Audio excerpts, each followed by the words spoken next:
Ayodhya Ch, chapter number 82. We are discussing how Bharata is refusing the throne right in front of sage Vashishta, who requested him to take it up. And Bharata is giving various reasons, and each one is more beautiful than the other. Verse 15.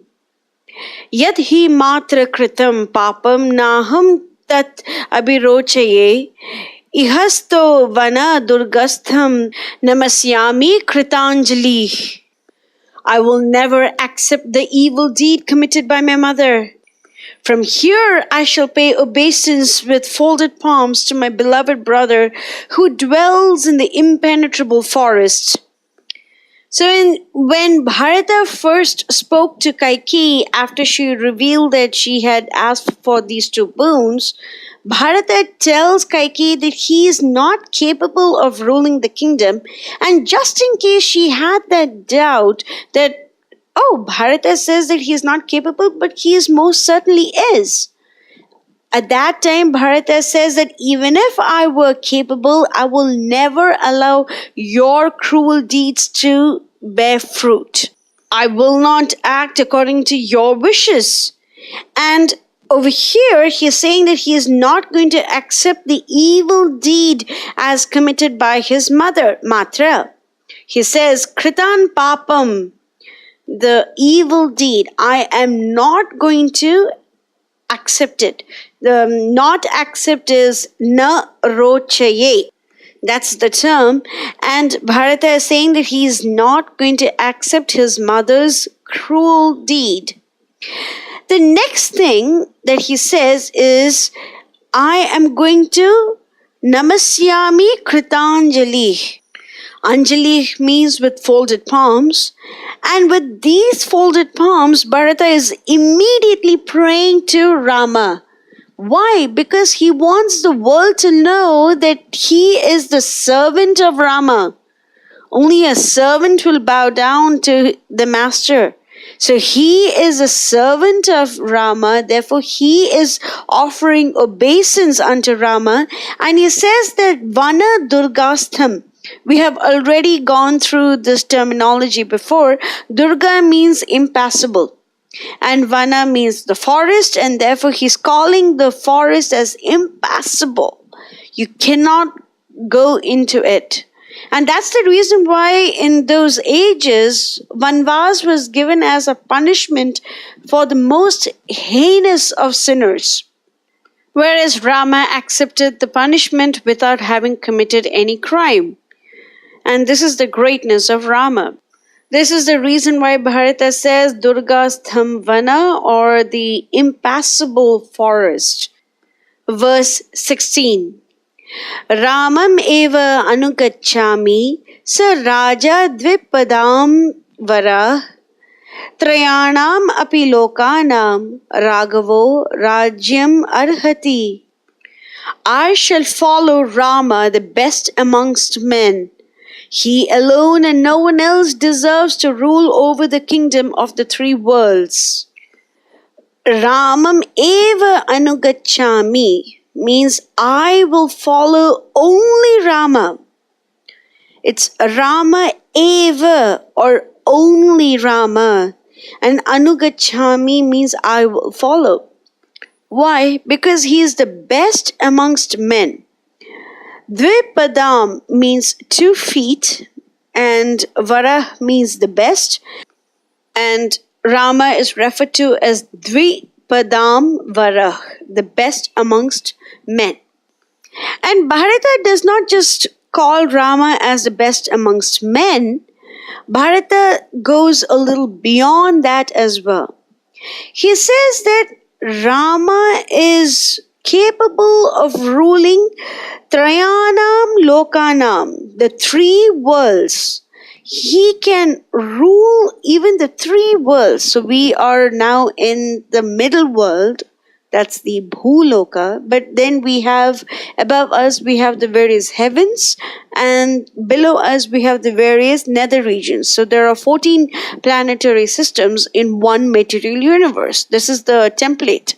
So all material universes are pretty much the same, and in each loka there might be multiple other planets depending on the complexity of the universe. We also know that the upper planetary systems are usually occupied by devatas and the lower planetary systems are usually occupied by danavas, and the middle planets are occupied by mostly humans and other species, of course. But Bharata is saying that Rama is fit to rule over all of them. Every single person is the servant of Rama. And Bharata is saying, you're talking about one small kingdom in one small planetary system. And you're talking about that. And you're asking me to take over that. But Rama is fit to rule all the three worlds. So how can I take something that belongs to Rama? He is the most perfect person to rule Ayodhya, because he is worthy to rule all the three worlds, that is the entire material universe. He is the ruler of the entire material universe.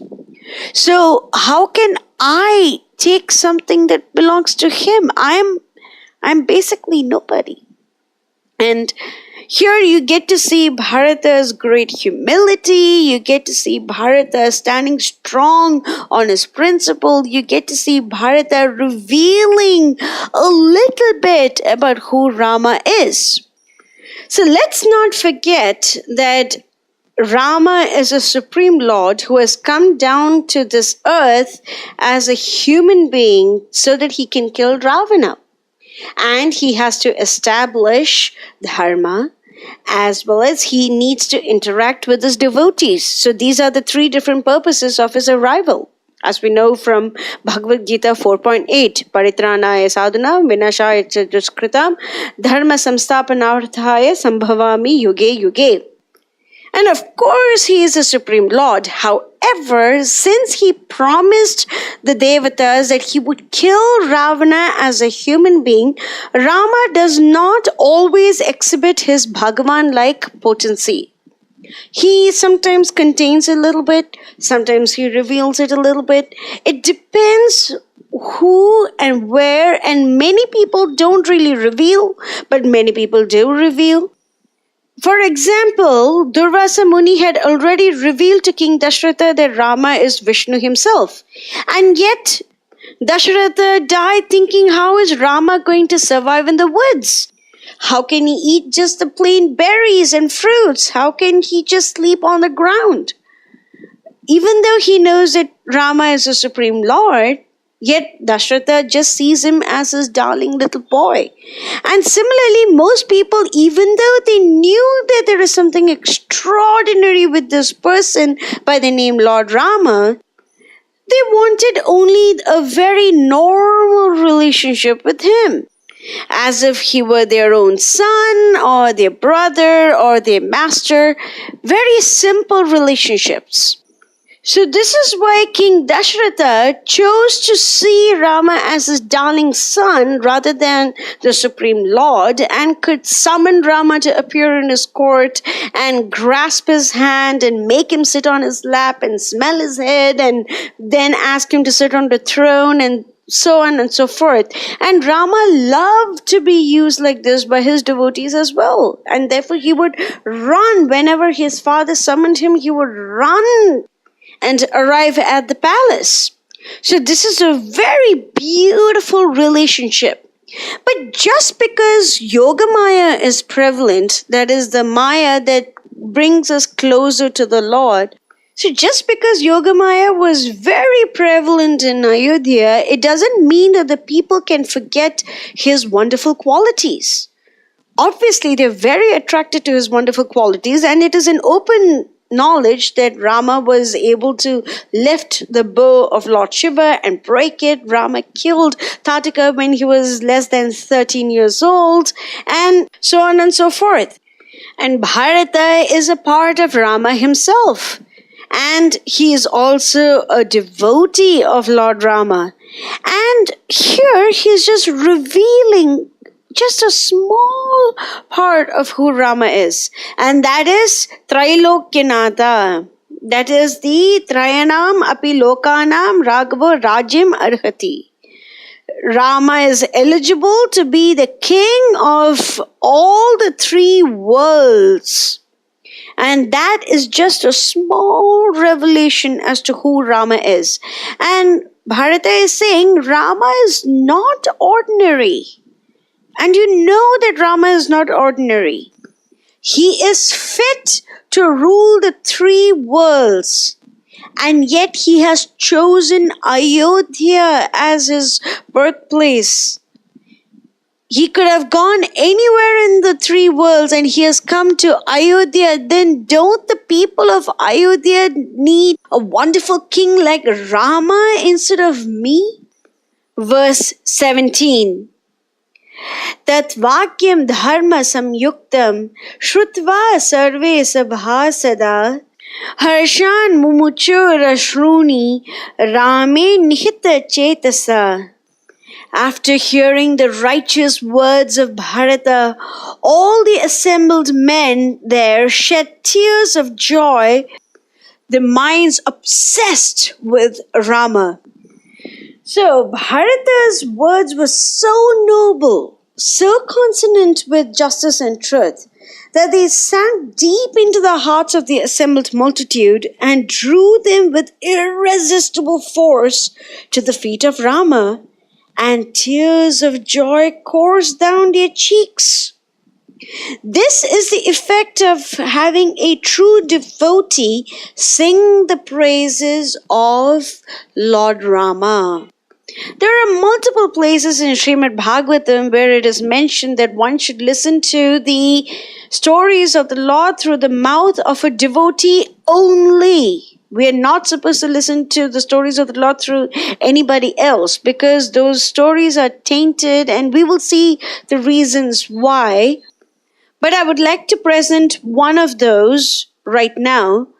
It's in Srimad Bhagavatam, 4th canto, 20th chapter, 25th verse. In this, Lord Vishnu appears in the sacrificial arena of Maharaja Prithu, and some very beautiful prayers are spoken by Maharaja Prithu towards Lord Vishnu. And this prayer goes as follows. Sa uttama shloka mahan mukha chuto bhavat padamboja sudha kananila smritim punar vismrita tattva vartamanam kuyoginam no vitarate alam viraih. My dear Lord, you are glorified by the selected verses uttered by great personalities. Such glorification of your lotus feet is just like saffron particles. When the transcendental vibration from the mouths of great devotees carries the aroma of the saffron dust of your lotus feet, the forgetful living entity gradually remembers his eternal relationship with you. Devotees thus gradually come to the right conclusion about the values of life.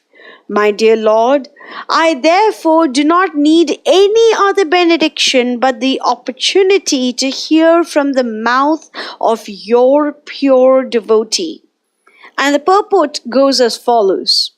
The transcendental vibration from the mouth of a pure devotee is so powerful that it can revive the living entity's memory of his eternal relationship with the Supreme Personality of Godhead.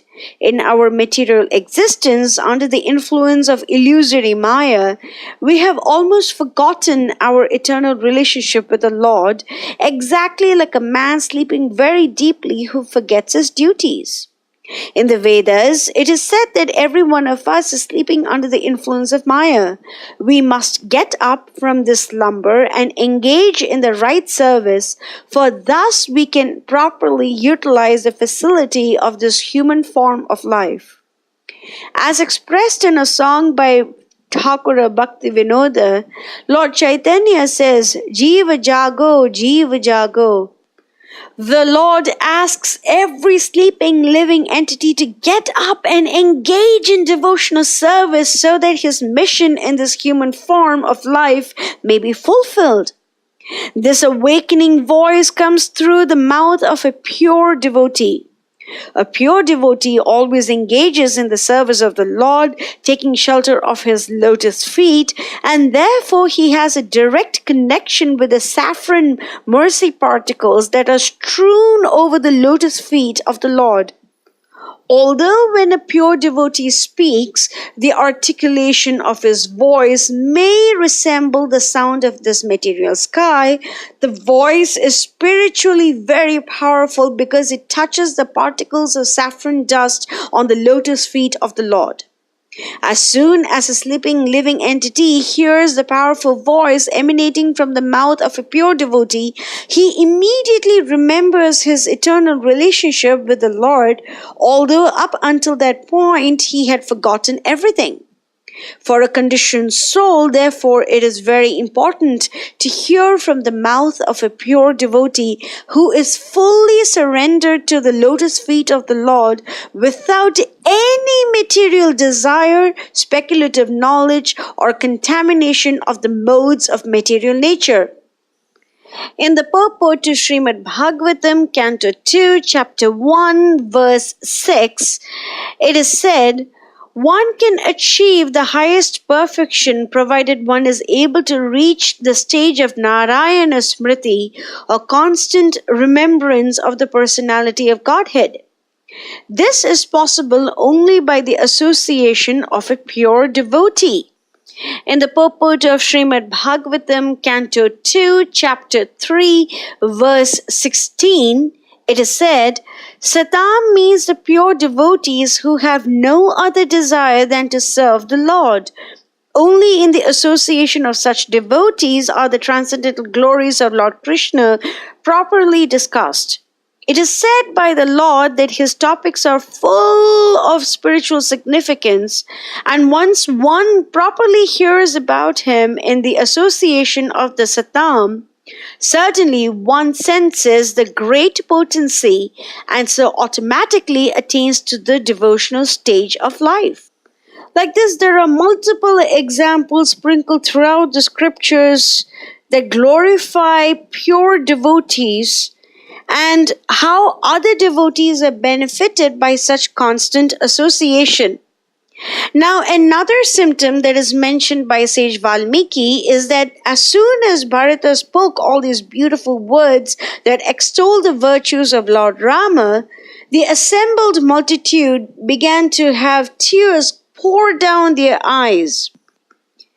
In Srimad Bhagavatam, Canto 2, Chapter 3, Verse 24, in the purport, Srila Prabhupada says, the bhava stage is manifested by 8 transcendental symptoms, namely inertness, perspiration, standing of hairs on end, failing in the voice, trembling, paleness of body, tears in the eyes, and finally trance. And just by listening to the words of Bharata, the entire assembly exhibited great ecstatic symptoms such as crying. So they moved from an ordinary mundane stage thinking, what is going to happen to us? We need a king. They removed themselves from the equation and constantly thought about Rama. And how does Valmiki describe that stage? Rame nihita chetasa. Their minds were fixed upon Rama, obsessed with Rama. The feet of the Lord were irresistible to those people over there. This is the reason why at the very beginning, Valmiki called sage Vashishta as Dharmavit, the one who knows Dharma, because Valmiki knows that sage Vashishta knows the internal thought processes of Bharata. Therefore, he wanted to ensure that Bharata uplifts all the people, because the ultimate dharma of any living entity is to surrender to the Supreme Lord. And through these eloquent words of Bharata, all the people over there at once surrendered to the Lord. So they are devotees of the Lord. Of course, Ayodhya are great devotees of the Lord. We already saw the state of Ayodhya when Rama, Sita and Lakshmana went away. We know that they loved the Lord very, very, very much. But then suddenly they thought about what is going to happen to them. And through Bharata, they realized they need to think about Rama alone. They want only Rama. They shouldn't think about what's going to happen to them. They should think about what's happening with Lord Ram. And so, through the span of a couple of verses, Bharata elevated all the other people in that particular assembly. This is the significance of association with a pure devotee or a satam.